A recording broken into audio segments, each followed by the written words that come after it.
Today, we're going to dive into a really unique idea. The thought that some of the most important words in Ethiopia can be seen through a completely different spiritual lens. Look, this isn't about politics or history in the way you might think. According to one author, it's about digging into the hidden meanings that could shape an entire identity. So let's start with the big question, right at the heart of this. Just think about this for a second. What if the everyday words that people use to define themselves, what if they actually held a hidden spiritual key? That's the core idea we're going to unpack, looking at one author's perspective that might just offer a whole new way of seeing things. So, just to be super clear, what we're doing here is simply exploring this one specific viewpoint. It's the idea that spiritual identity is literally baked right into the language itself. The author sees this whole thing as a hunt for what they call an eternal truth, something that's been right there, hiding in plain sight in these common words all along. So, where does a journey like this even start?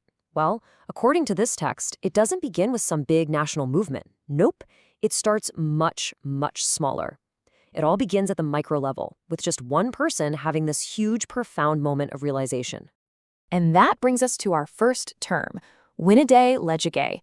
Now, usually this just means a male person, right? A simple gendered term. But in this spiritual framework, it has nothing to do with gender. It's supposed to represent that aha moment, that flash of insight when a person suddenly awakens to a higher eternal truth. This is the first spark that gets the whole fire going. And here's the thing. This awakening isn't something you just sit with. Once that Mieraje, that newly awakened person, grasps this truth, the very next step is to do something about it. They have to take action. They go on a mission. They become a fighter. And that leads us to the word whānau. Now, in modern conversations, this term usually brings to mind a warrior or a political militant, but the author here completely reframes it. In this context, a whānau is a spiritual fighter. Their battle is for the freedom of that eternal truth they just found. They're fighting against what the author calls the relative truths of the world, all those temporary man-made ideas. And this is absolutely crucial. The mission of this whānau is incredibly specific.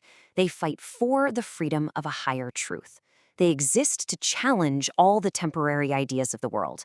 And, just as important, this is not a fight for physical land or for political power. It's a battle of ideas, a struggle for spiritual freedom.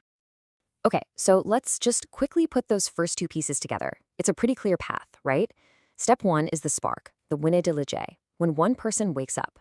And that awakening leads directly to step two, the mission, where that person becomes a whānau, an active fighter for that newfound truth. So we've gone from one person's internal struggle to their outward mission. What's next?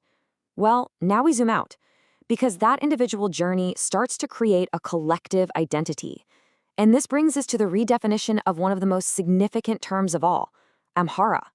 This is where the author's interpretation gets really, really interesting. Amhara, in this view, isn't a static ethnic label. It's not who you are, it's what you're doing. It's defined as a dynamic spiritual action. It's a community of seekers, a group of people all using their minds and their hearts together on a collective quest for truth. It basically turns an identity from a noun into a verb.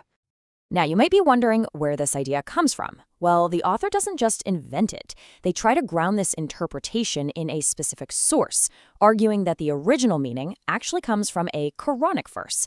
They claim it translates to dweller or builder of the precious land, and that this deeper original meaning was somehow lost or twisted in translation over time.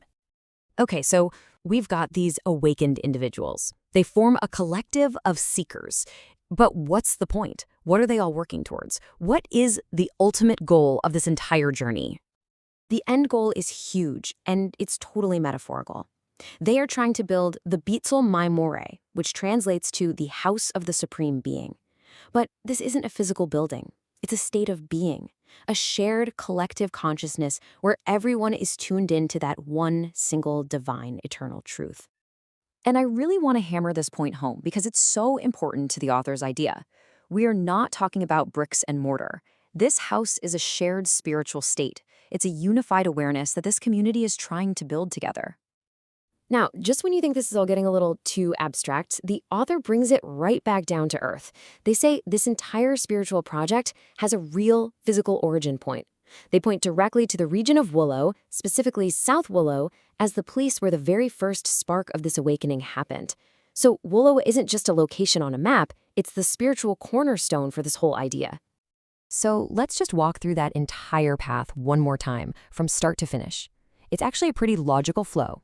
It starts with a spark in one person, the Winnede-lej. That leads to action, when they become a spiritual fighter, a Fano. This inspires a group, a collective of Amhara seekers. And their final goal is to build Bietlet Mau Maruna, that shared divine consciousness. So, when you boil it all down, what's the big takeaway here? We followed this incredible journey from one person's inner awakening all the way to a collective divine destiny.